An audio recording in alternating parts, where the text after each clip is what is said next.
EMI का क्या वही देनी पड़ेगी या कुछ राहत मिलेगी या कुछ बढ़ेगी। आने वाले कुछ महीने महंगाई बढ़ा सकते हैं। महंगाई का असर तो त्यौहार पे तो पड़ेगा। अभी तो आप दिखने लगा, देखिए चीनी के दाम बढ़े हुए हैं। ये खबर सुनने में अच्छी नहीं लगती। और तो थाली कुल मिला के महंगी होनी है और त्यौहार में तो बाकी चीज़ें भी महंगी होंगी। क्या आम आदमी की थाली महंगी हो जाएगी? चीनी के दाम बढ़ने के कारण तो अलग से है, जो मालूम है एथेनॉल की वजह से।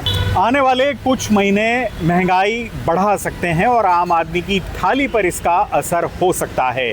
ये खबर सुनने में अच्छी नहीं लगती, लेकिन हो सकता है कि ऐसा हो, क्योंकि इस बार बारिश बहुत कम हुई है और ऐसे में फसलें प्रभावित हो सकती हैं।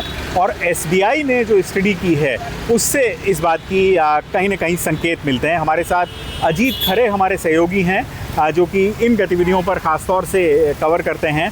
अजीत जी, एसबीआई की जो स्टडी है वो मोटे तौर पर उसकी फाइंडिंग्स क्या हैं, वो किस तरह की तस्वीर पेश करती है, ये बताएं।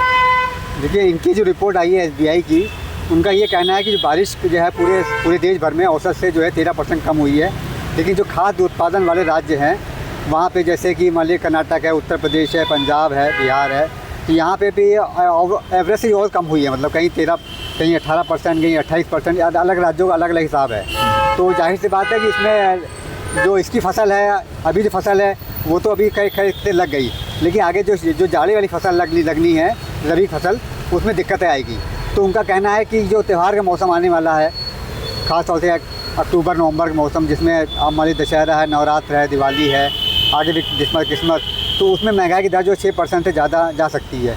तो 6% से ज़्यादा जाने मतलब ये होगा कि ये बहुत चिंता की बात है, क्योंकि अभी में आरबीआई ने अनुमान लगाया कि 4-5% जो हो, इसके आगे जाने का है। लेकिन हालांकि उनका ये भी कहना है कि इसके बाद यानी अगले साल जनवरी से लेकर तिमाही तक, जो चौथी तिमाही है जनवरी से मार्च तक की, उसमें कुछ नरमी आएगी, तब हो तक कुछ घट भी जाए। लेकिन ये मौसम जो है, क्या ये सीज़न जो है त्यौहार वाला, ये वो काफ़ी वो दिक्कतें भरा हो सकता है।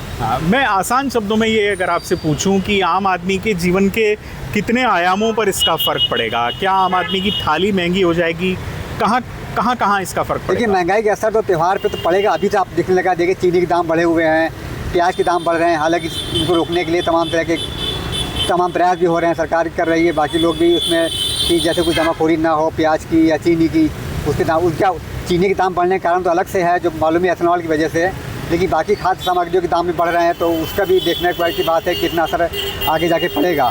लेकिन ये कुल मिला के थाली का असर नहीं, बाकी चीज़ों पर, आपके कपड़ों पे भी, खाने पीने के सामान पे भी, बाकी चीज़ों पे असर पड़ना है। दालें महंगी होने का है, फिर दूसरा बाकी चीज़ें हैं, और तो थाली कुल मिला के महंगी होनी है और त्यौहार में तो बाकी चीज़ें भी महंगी होंगी।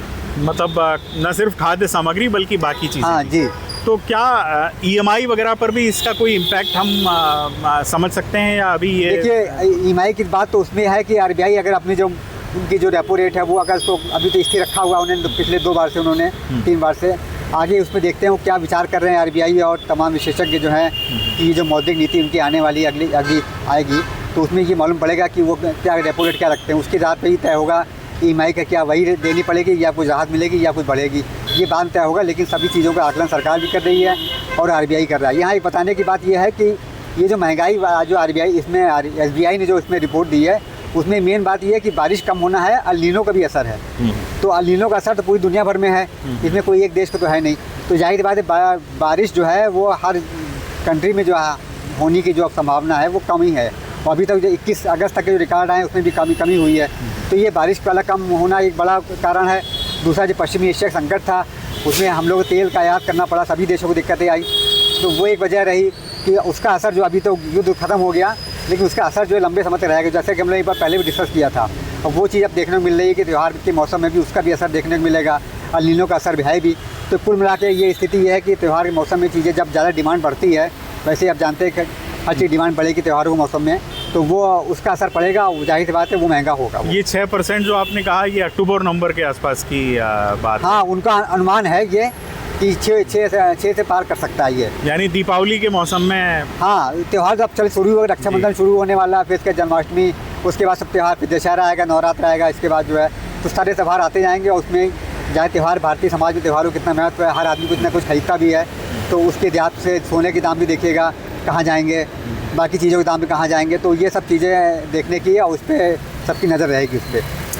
फिलहाल शुक्रिया इस पूरी जानकारी के लिए अजीत जी। बात बिल्कुल साफ़ है कि अगर त्योहारी सीज़न में महंगाई बढ़ेगी तो तो हम सब यही कर सकते हैं कि अभी से थोड़ी मितव्ययता बरतें और अपने खर्चों पर यथासंभव लगाम लगाने की कोशिश करें। बहरहाल उम्मीद की जानी चाहिए कि रबी की फसल भी अच्छी खासी हो और एसबीआई के अनुमान गलत साबित हों।